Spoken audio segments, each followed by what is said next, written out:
Bonjour à toutes et à tous, c'est Moldar, j'espère que vous allez bien. Moi je vais super bien. Aujourd'hui on se retrouve pour une théorie sur Undertale, donc je pense que pas beaucoup connaissent, mais bon c'est pas grave, j'ai quand même envie de la faire. Alors, du coup j'aimerais vous parler d'une chose qui est qui est connue sur Undertale, mais qui est mal expliquée. C'est qui est Sans et Papyrus. Donc Sans et Papyrus, c'est eux. C'est deux personnages qu'on rencontre à la sortie des ruines. Sans on le rencontre vraiment au tout début dans la forêt.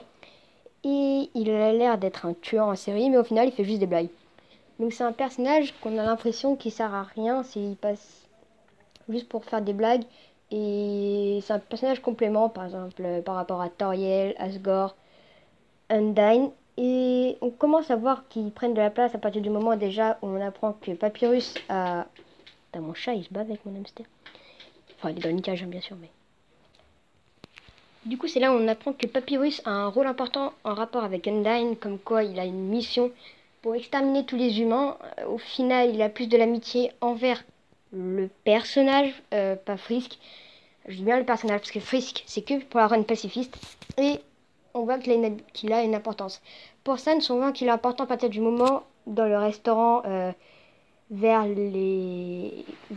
l'hôtel MTT, qu'on apprend qu'en fait, Toriel il avait donné une mission, comme quoi s'il y avait un humain qui devait le protéger, mais il lui dit même que si Torian ne leur a pas dit ça, ça aurait fait longtemps que le personnage serait mort.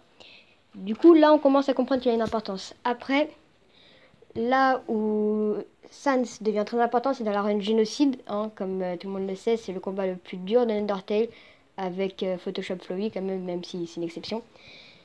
On apprend que, en fait, quand on tue Papyrus, il a une sorte de tristesse et de la haine envers vous, et c'est là qu'il va devenir super puissant.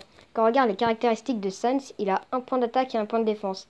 Et grâce à la tristesse et à la haine, il arrive à avoir des stats, mais overkill quoi. Et du coup, voilà. Après, si vous voulez savoir d'où viennent ces deux squelettes, c'est très simple.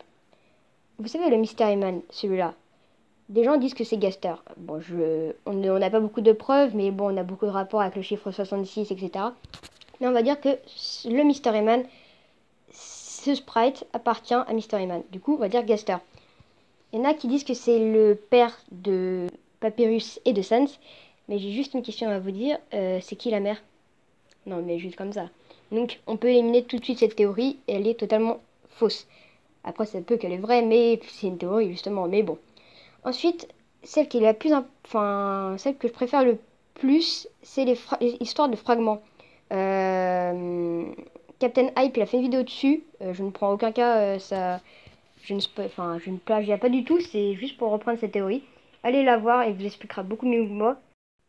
Donc en fait, ça veut dire que Sans et Papyrus sont des parties de Gaster, c'est-à-dire que quand les deux sont regroupés avec d'autres fragments, bien sûr, ça en fait un nouveau Gaster, enfin un Gaster tout de même. Elle est un peu tirée par les cheveux, je pense que j'ai pas tout compris, mais je l'aime beaucoup. Après, celle que je préfère le plus, et qui est une des plus connues aussi, c'est l'histoire de créateur. C'est-à-dire que Gaster a créé Sans et Papyrus. C'est tout à fait possible, sachant qu'il a créé de nombreuses machines, dont le corps, ou le noyau. Et moi, ça m'étonne vraiment pas que ce soit ça. Comme dans une salle inaccessible du jeu, un moment, il parle à deux personnages. Qu'est-ce que vous en pensez? Il parle d'une chose qu'il a créée, enfin bref. Moi, je pense qu'il parle soit à Sans et Papyrus, soit une autre personne. Je vois bien Alphys, même si c'était bien après pour Alphys. Ça m'étonnerait, mais bon, voilà. J'espère que cette théorie vous aura plu, et moi je vous dis ciao pour une prochaine vidéo.